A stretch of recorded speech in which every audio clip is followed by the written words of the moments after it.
We are on the last topic of MA, that is capital budgeting. Now, capital budgeting means estimation. Estimation of capital required. किस लिए capital लगेगा? Estimation of capital required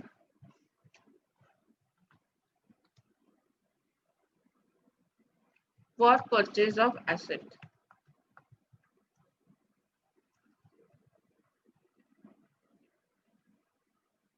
पहले तो आप ये देखते हो कि आपको कितना पैसा स्पेंड करना है. What is the amount that you want to spend on purchase of asset. What is the capital requirement. You find out कि कितना कैपिटल लगेगा. सपोज कल आप लोग मार्केट में जाते हो और आप लोगों को परचेज करना है. आप लोगों को परचेज करना है. You all want to purchase a computer. आप लोगों को एक कंप्यूटर परचेज करना है क्योंकि since you all know now everything is online. Your mobile does not give you what you want. Mobile पे हम कर तो रहे, ठीक है. आपको आपके पेरेंट्स ने बोला चलो हम आपको बर्थडे गिफ्ट कंप्यूटर देते हैं. आप लोग क्या देखोगे कंप्यूटर परचेज करते समय? What things you will see? Doctor कैसे क्या लग जाते रे पीएचडी की. Jassi, I am not able to hear you. Little louder. अच्छा, मेरा ही वॉल्यूम, मेरे लैपटॉप का वॉल्यूम कम है. 1 minute. Yes, now you can speak. Yes, जब आप कंप्यूटर परचेज करने जाओगे तो क्या क्या देखोगे? मम्मी कॉलेज में लेक्चर आना Yes, what are you going to see? ROM. What is ROM? RAM. ठीक है, आपने RAM देखा. RAM को चेक किया. What is the RAM of the RAM? Processor. और brand. Very good. और RAM, प्रोसेसर, ब्रांड. और क्या देखोगे? प्राइस. Very good. हम प्राइस सबसे पहले देखते हैं. और क्या देखते हैं? उसमें बहुत मलाई था, मेरे से पिया ही नहीं जा रहा था. अच्छा, ऐसा. मेरे को नहीं, मेरे को बिल्कुल नहीं. यस, प्राइस लिखा ना. Budget, quality. मैं एक और चीज देखूंगी जब मैं परचेज करने जाऊंगी. Returns what will get, that is उसका आउटपुट क्या मिलेगा. Correct Pushpa. Output of that machinery, जो वो मशीनरी उसका आउटपुट क्या है. Plus I will also see the estimated life. मैं ऐसा कंप्यूटर परचेज करना चाहूंगी जो मॉडर्न है, वो आने वाले 5 साल तक तो एटलीस्ट चले. मतलब वो जो टेक्नोलॉजी उसमें हो, that should be at least run for at least another 5 years. Correct और नॉट? लेटेस्ट हो. Yes. So estimated life also. सो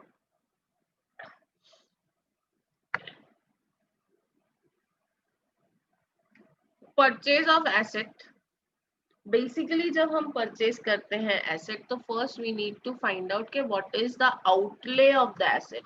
हम लोगों को क्या फाइंड आउट करना पड़ता है? आउटले क्या है उस एसेट का, या what is the outflow of that asset. मतलब वो एसेट परचेज करने के लिए मेरा खर्चा कितना होने वाला है in the form of fixed capital and working capital.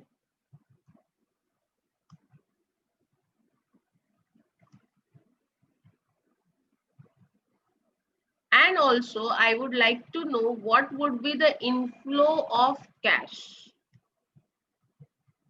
वो एसेट परचेज करने के बाद मेरा कैश इनफ्लो कितना होने वाला है. जो एसेट मुझे सबसे ज्यादा आउटपुट देगा, सबसे ज्यादा कैश इनफ्लो रिटर्न्स देगा, शायद पूजा ने बोला था रिटर्न्स, मैं उस एसेट में इन्वेस्ट करूंगी. I'll invest in that asset जो मुझे सबसे ज्यादा रिटर्न्स दे रहा है. Do you agree with me? Yes or no? हम पहले ये देखते हैं कि खर्चा कितना होने वाला है, और उस खर्चे के अगेंस्ट मुझे रिटर्न्स कितना मिलने वाला है। अगर मैं उतना खर्चा कर रही हूँ और उसके हिसाब से मुझे उससे उतना रिटर्न्स मिलने वाला है तो आई विल डेफिनेटली इन्वेस्ट। अगर मुझे मिनिमम रेट ऑफ रिटर्न्स भी नहीं मिलने वाला है तो I am not going to invest into that asset. और normally I will compare 2-3 assets, मैं 2-3 एसेट्स कंपेयर करूंगी, फिर देखूंगी अरे कौन सा एसेट मेरे लिए सबसे अच्छा है। आप भी जब जाओगे तो आप जब कंप्यूटर परचेस करने जाओगे तो वो कंप्यूटर वाला आपको एक कंप्यूटर का प्राइस नहीं बताएगा, आपको अलग अलग कॉन्फ़िगरेशन के साथ प्राइस बताएगा। i5 प्रोसेसर है तो ये प्राइस है, i7 का 9th जनरेशन है तो ये सब प्राइस है, ऐसे करके वो भी आपको अलग अलग रेट्स बताएगा। फिर आपने देखा हाँ ये अच्छा कॉन्फ़िगरेशन है, उसके लिए आप इतना अमाउंट स्पेंड करो, तो फिर आप देखोगे उतना आपको यूज है क्या, उतना आपको रिटर्न्स मिलने वाला है क्या। If you are going to get the good returns then definitely आपको अगर उतना रिटर्न्स मिलने वाला है तो definitely you will be purchasing. और अगर आपको लगता है कि आपका पैसा तो बहुत ज्यादा है जा रहा है लेकिन उतना रिटर्न्स नहीं आ रहा है, तो whether you are going to invest, आप इन्वेस्ट करोगे क्या? You won't invest, you won't invest. So how do we understand कि which asset is better? हम लोगों को ये फाइंड आउट करना है कि कौन सा एसेट बेटर है। यहाँ पे आपके पास बहुत सारे ऑप्शंस है and you will be asked to find out the better option और द बेस्ट ऑप्शन। तो बेटर ऑप्शन या बेस्ट ऑप्शन फाइंड आउट करने के लिए मेरे को फर्स्ट चीज है, दो चीज मालूम होनी चाहिए। One is outflow of cash, मेरा कैश कितना जा रहा है, और मेरा इनफ्लो क्या है। Inflow means net profit before depreciation and tax. Net profit before depreciation, net profit before depreciation but after tax. मेरा नेट प्रॉफिट कितना है, it should be before depreciation but after tax. मेरा इनफ्लो कितना है, तो inflow का मतलब यहाँ पे क्या है, नेट प्रॉफिट। अभी नॉर्मली देखो हम लोग नेट प्रॉफिट कैसे निकालते हैं, ग्रॉस प्रॉफिट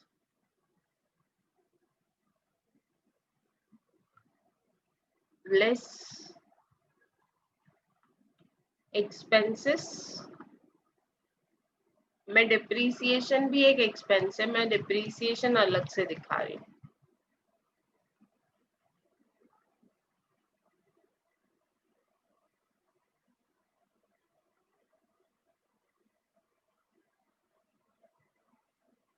डिप्रिसिएशन तो मुझे आता है net profit before tax.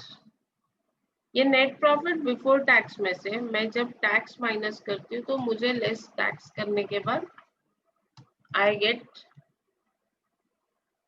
Net profit after tax. अब ये जो नेट प्रॉफिट आफ्टर टैक्स है, इसमें अगर मैं वापस डिप्रिसिएशन ऐड कर दूं, ऐड डिप्रिसिएशन, डिप्रिसिएशन ऐड करने के बाद जो मेरे को कैश मिलेगा,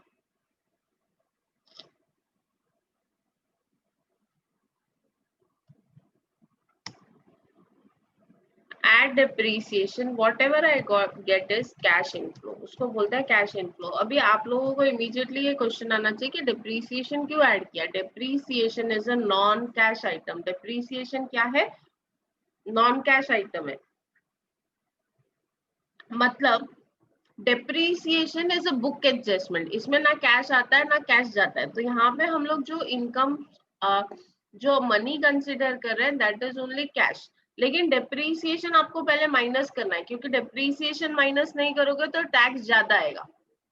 इसके लिए नॉर्मल प्रोसीजर फॉलो करके नेट प्रॉफिट आफ्टर टैक्स निकाल के बाद में जब आप डिप्रिसिएशन ऐड करते हो तो इट बिकम्स कैश इनफ्लो। क्या बन जाता है वो आपका, cash inflow. Now what are the methods in which you can find out which asset is a better option, कौन सा asset better option है। इसके लिए आपके पास क्या क्या मेथड है। सबसे पहला मेथड है पे बैक पीरियड। पहला मेथड कौन सा है, pay back period. Pay back period means कि आपने जितना पैसा इन्वेस्ट किया, whatever amount that you have invested, वो आपको कितने साल में वापस मिलेगा। अभी एक एग्जांपल लेते हैं, मैंने ना 1 लाख एसेट में इन्वेस्ट किया, ठीक है, this is my outlay. Outlay means it is, outlay का मतलब आउटफ्लो भी होता है कि कितना आपने कैश पे किया। मैंने एक मशीन परचेज करने के लिए I have paid N outlay of 1 lakh, ठीक है। माय कैश इनफ्लो इज, मैं डायरेक्टली आपको इनफ्लो बता रही हूँ, कैश इनफ्लो इज एनुअली 30,000 और एनुअली 25,000, ठीक है। Life of an asset is,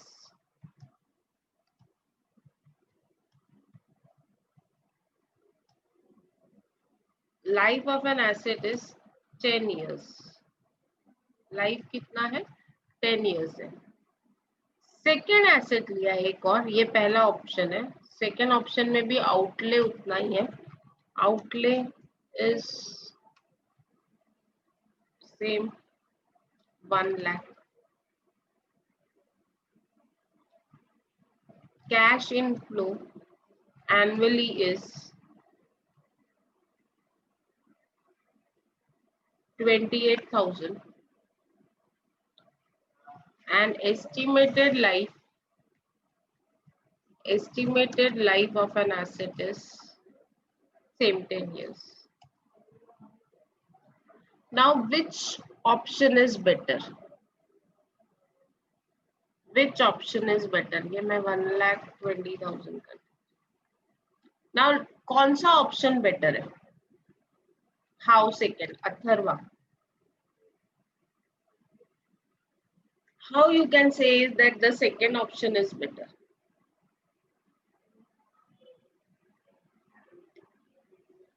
अभी पेबैक पीरियड में, payback period when annual cash inflow is same, हर साल 25,000 ही मिलने वाला है। एनुअल कैश इनफ्लो जो है वो कांस्टेंट है, 10 साल तक आपको 25,000 मिलेगा। तो हम लोग पहले पे बैक पीरियड निकालते हैं। अथर्वा मैं आपके क्वेश्चन का आंसर दे रही हूँ जो आपने चैट बॉक्स में डाला है ना, give me a minute. 1 lakh divide bye 25,000 या किया मैंने, तो मुझे आंसर आता है 4 years। कितना आता है? सेकेंड केस में मेरा इन्वेस्टमेंट है 1,28,000, आउटले कितना है? 1,20,000 और मुझे हर साल कितना मिलेगा? 28,000। तो आंसर कितना आता है? 1,20,000 डिवाइडेड बाय 28,000, आंसर कितना आता है?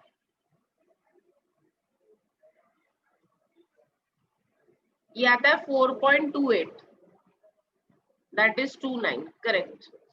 ये 4 years आ रहा है, दिस इज 4.29। अभी which asset gives you return fast? कौन सा एसेट है जो आपका जो भी आपका पे बैक पीरियड है जो फटाफट रिकवर हो रहा है, मतलब जो भी आपने इन्वेस्ट किया वो आपको फटाफट मिल रहा है? First one. फर्स्ट केस में आपको 4 साल में आपका रिटर्न्स वापस मिल रहा है, आपका इन्वेस्टमेंट आपको वापस मिल रहा है। whereas सेकेंड केस में it will take 3 months more, approximately 3 months more. 4.28 आया है, तो वी अज्यूम दैट के 4 years 3 months, मतलब फर्स्ट जो मशीन है उसमें इन्वेस्टमेंट भी कम है और वो आपको जल्दी पे बैक कर रहा है। पे बैक कर रहा है मीन्स आपने जितना पैसा बिजनेस वो एसेट में इन्वेस्ट किया था वो आपको रिटर्न दे देगा, 4 साल में आपको आपका पैसा रिकवर हो जाएगा। whereas सेकेंड इन्वेस्टमेंट के केस में आपको 4 साल 3 महीने लगेंगे अपना इन्वेस्टमेंट रिकवर करने के लिए। अगर मैं यहाँ पे 24,000 कर देती हूँ तो कितना टाइम लगेगा?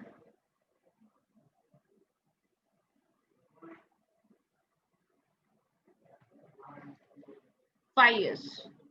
सो ये सेकेंड एसेट जो है वो 5 साल में इन्वेस्टमेंट वापस देगा और जो फर्स्ट एसेट है वो आपको 4 साल में इन्वेस्टमेंट वापस देगा। तो which is better? Which is better? The first option is better, क्योंकि आपका पैसा आपको जल्दी रिकवर होके मिल रहा है, बाद में जो भी मिलेगा वो आपका सरप्लस है। So this is called as pay back period. इसको क्या बोलते हैं? Pay back period. in how many months, in how many years you are going to get back your money. कितने साल में आपको अपना पैसा वापस मिलेगा, पे back. Period means years. How many years your investment is going to get returned back to you is your payback period.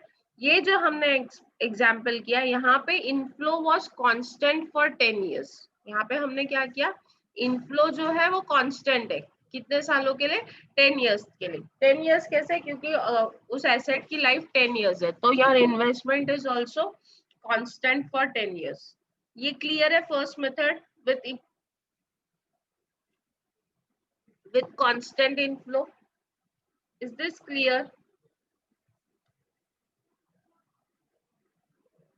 Yes, no? Now second method, payback period ही है. Payback period का ही second part explain कर रही हूँ, जहाँ पे आपको हर साल outflow तो वही है, लेकिन हर साल मिलने वाला रिटर्न्स जो है वो अलग अलग है. 0 years में बिगिनिंग, आप स्टार्टिंग में आप आउटफ्लो करते हो, that is outlay for an asset. Outlay is 1 lakh. Outlay for an asset is 1 lakh. ठीक है. फर्स्ट ईयर में you are going to, Ganesh दादा हड़ू, फर्स्ट ईयर में your inflow is 20,000. Second year में inflow is 22,000. थर्ड ईयर में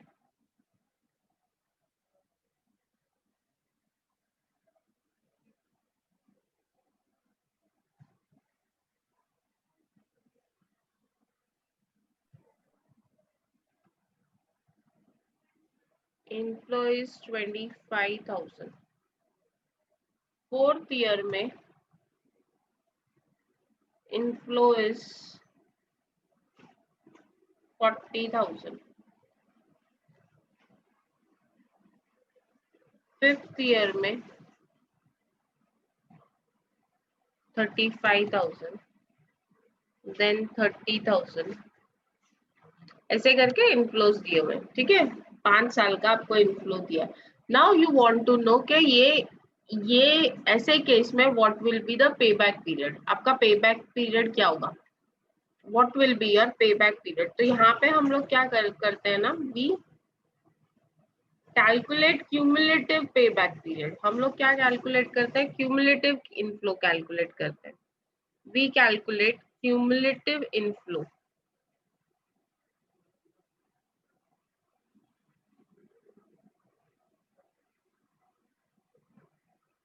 What do you mean by cumulative inflow?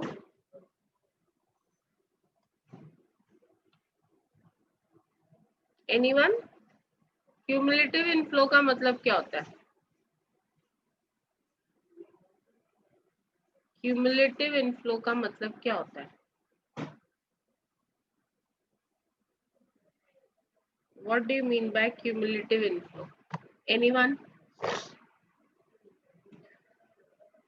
Cumulative inflow क्या होता है?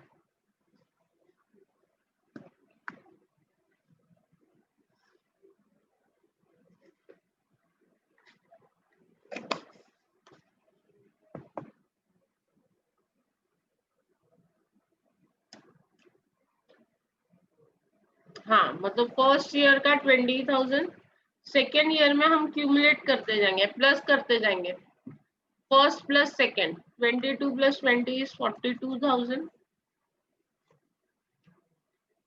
42 plus 25 is 67,000. 67,000 plus 40,000 is 1,07,000. Okay, मतलब fourth year में you are going to recover your investment. कौन से year में आपका इन्वेस्टमेंट रिकवर होने वाला है, फोर्थ ईयर में. इन्वेस्टमेंट जितना किया उससे ज्यादा, तो इसका फॉर्मूला वुड बी 3 years, 3 साल में आधा तो मिल जाएगा, प्लस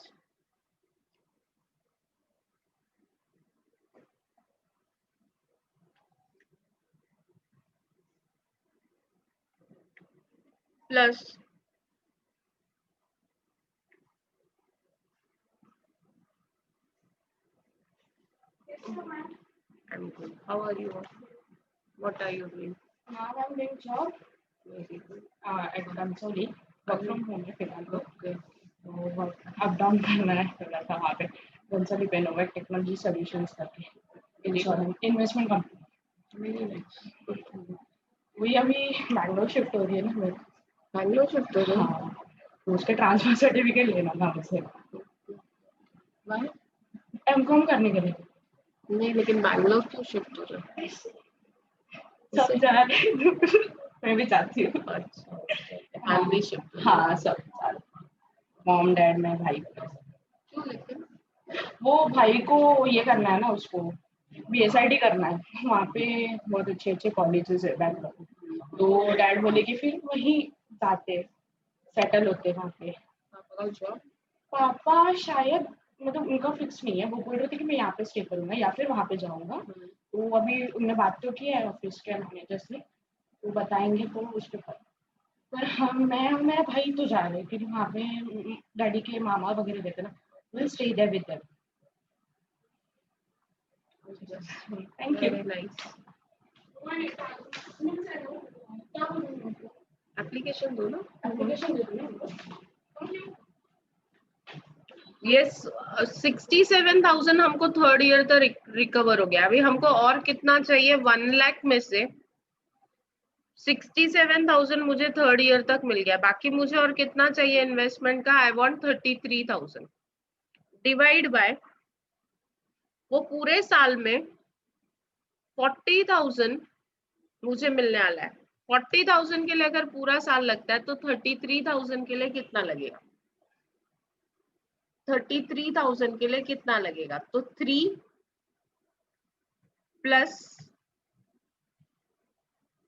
33,000 डिवाइड बाय 40,000 करो तो 33,000 डिवाइड बाय 40,000 कितना होता है? तो ये आंसर विल बी 3 पॉइंट कितना हुआ?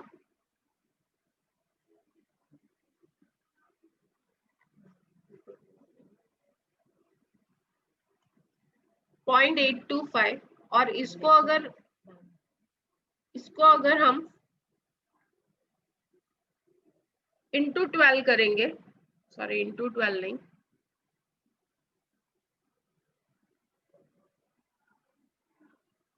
इंटू 12 करो तो कितना होता है?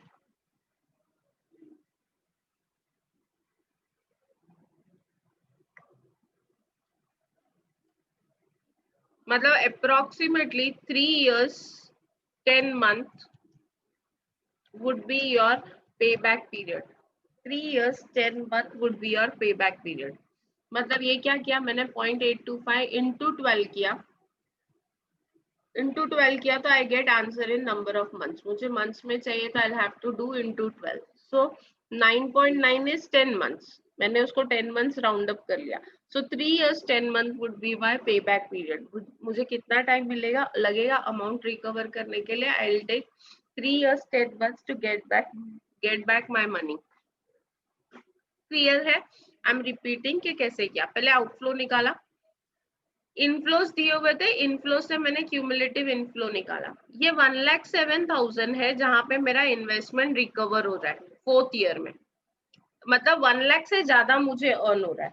ठीक है, मैंने क्या किया, मतलब 3 years और मुझे कुछ मंथ्स लगेंगे जब मेरा पे बैक पीरियड आ जाएगा। ओके, हाँ बता रही हूँ, सब बता रही हूँ, ध्यान दो। तो 3 years प्लस सम मंथ्स। वो सम मंथ्स कैसे कैलकुलेट करना है? मेरा इन्वेस्टमेंट है 1 लाख, मैंने 1 लाख में से ये 67 माइनस किया, मतलब मुझे 33,000 और कमाना चाहिए to have total 1 lakh. Divide by ये जो पीरियड है जहां पे 1 लाख क्रॉस हो रहा है उसके अगेंस्ट अर्निंग्स कितना है? 40,000। उसके अगेंस्ट अर्निंग्स कितना है? 40,000। मेरा इनफ्लो कितना है? 40,000। मींस पूरे साल में अगर 40,000 मैं कमा रही हूँ तो 33,000 कमाने के लिए मुझे कितना टाइम लगेगा? So what I did, 33,000 divide by 40,000 and into 12 करने से मुझे आंसर मंथ्स में आया. So I will take 3 years 10 months to get my 1 lakh return. Normally हर बिजनेसमैन ये सोचता है कि मैंने जितना इन्वेस्टमेंट किया वो मुझे वापस कब मिल रहा है. एक बार मुझे मेरा इन्वेस्टमेंट वापस मिल गया मतलब मेरा रिस्क चला गया. अभी इसके बाद अगर ये एसेट प्रॉपरली परफॉर्म नहीं करता है या रिटर्न्स नहीं देता है तो भी चलेगा, because now my investment is recovered. Anushka 40,000 समझ में आया? कहाँ से आया? ये पीरियड जहां पे आपका 1 लाख क्रॉस हो रहा है उसके अगेंस्ट जो इनफ्लो है वो लेते हैं. Okay ma'am. Okay, so am I clear? Payback period. अभी payback period के advantages क्या है? What are the advantages of payback period? Payback period के advantages क्या है? Easy to understand, easy to calculate. सबसे अच्छा advantage होता है easy to understand and easy to calculate.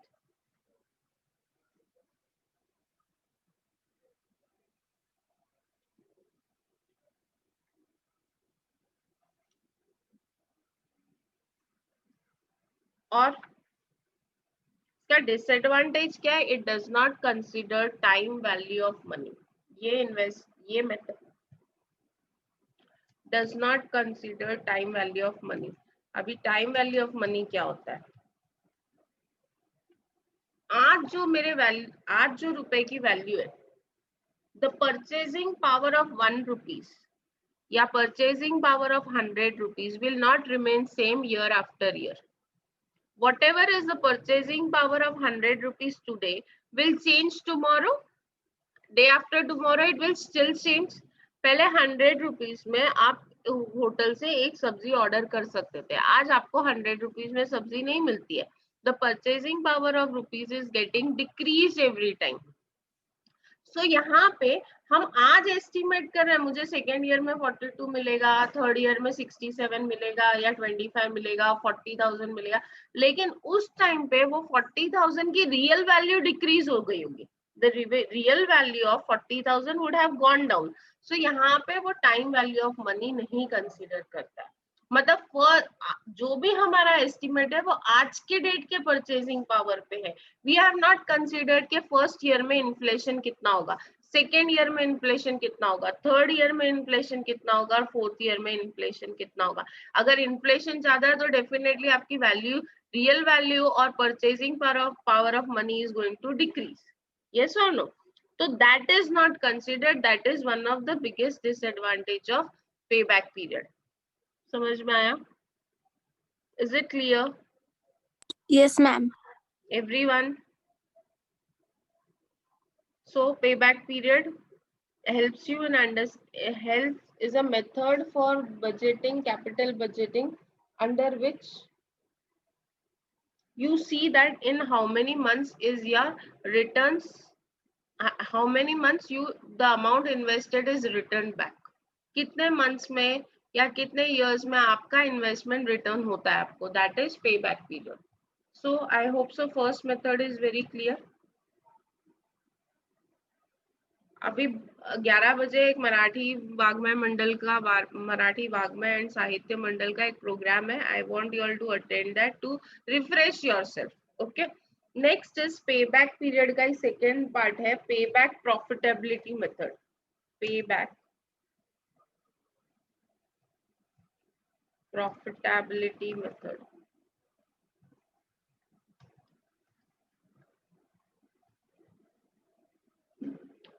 Under payback profitability method,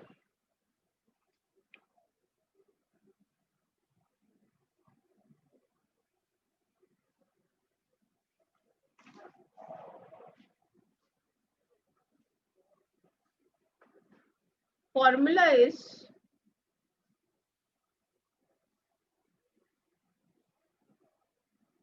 the formula for payback profitability is cash inflow minus cost of investment. Formula क्या है? Cash inflow minus cost of investment.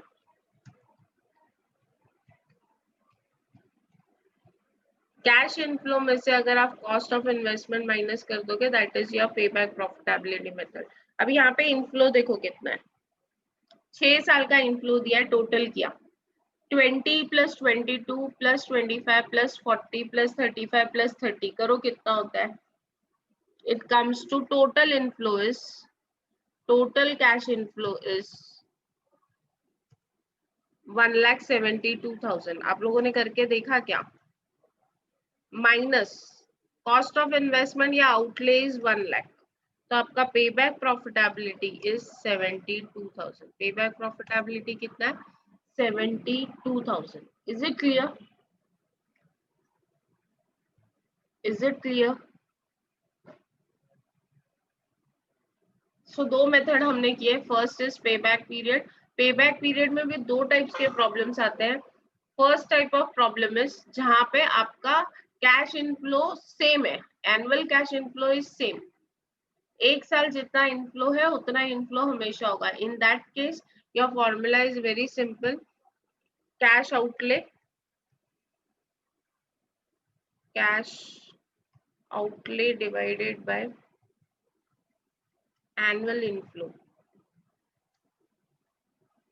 जो भी आपका annual inflow है उससे divide कर दिया तो यू गेट आंसर। सेकेंड वाले केस में आप लोगों ने क्या किया,